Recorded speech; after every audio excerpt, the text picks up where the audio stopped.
I'm Chris Marrou, bringing you the Texas Monitor Week in Review.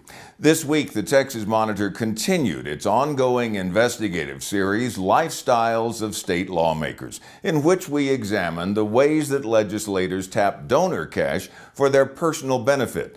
Legislators only make $7,200 a year from the state, but we've shown so far that many legislators spend far more than that out of their campaign coffers on travel to tourist destinations, luxurious accommodations while in Austin, and day-to-day transportation via personal cars and even private planes.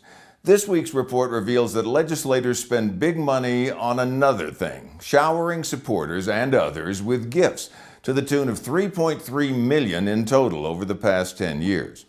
What better way to say thanks than with flowers, asked State Representative Tom Craddick, a Republican from Midland.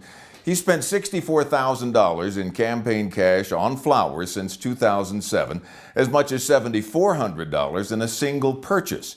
Sporting tickets, another popular pick, like an $8,500 outing to see the Houston Rockets in July 2013, thanks to John Whitmire, a state senator. The Houston Democrat has spent $162,000 on sports tickets in his campaign account since 2011.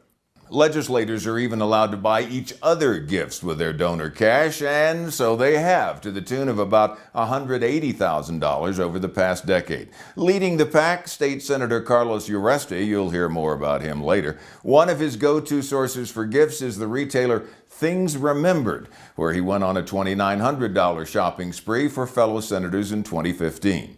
Political science professor Richard Murray of the University of Houston told us that this is all within the rules that legislators make for themselves. There's not a real fix for it, Murray said, pointing to the inability of ordinary citizens to take action and the lack of political will within the system.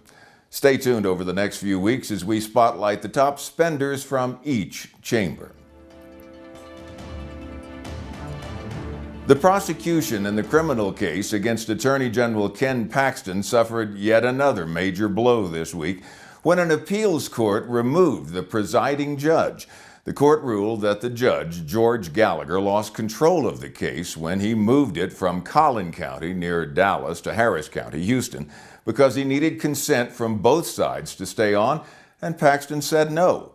The prosecution previously argued they couldn't get an impartial jury in Paxton's home turf near Dallas. Gallagher ruled in their favor to move the case to the Houston area, where Democrats are in the majority. This development comes on the heels of last month's decision by county officials to cut off payments to the special prosecutors. At issue in that ruling, whether the Collin County commissioners were obliged to pay a special prosecutor's bills, which had exceeded $500,000. It was Judge Gallagher who had ordered the commissioners to make an exception to court rules which limit criminal prosecution expenses. Soon, both sides will be looking to a new judge from Harris County to rule on the case. In other news, State Senator Carlos Uresti, yes, the senator with a penchant for pouring gifts on his fellow legislators, pleaded not guilty to fraud and corruption charges in a U.S. District Court in San Antonio on Wednesday, according to the San Antonio Express-News. He faces 13 charges, including fraud, money laundering, and bribery, and faces up to 200 years in prison if found guilty on all counts. For more public integrity news around the state, follow us at texasmonitor.org. I'm Chris Marrou.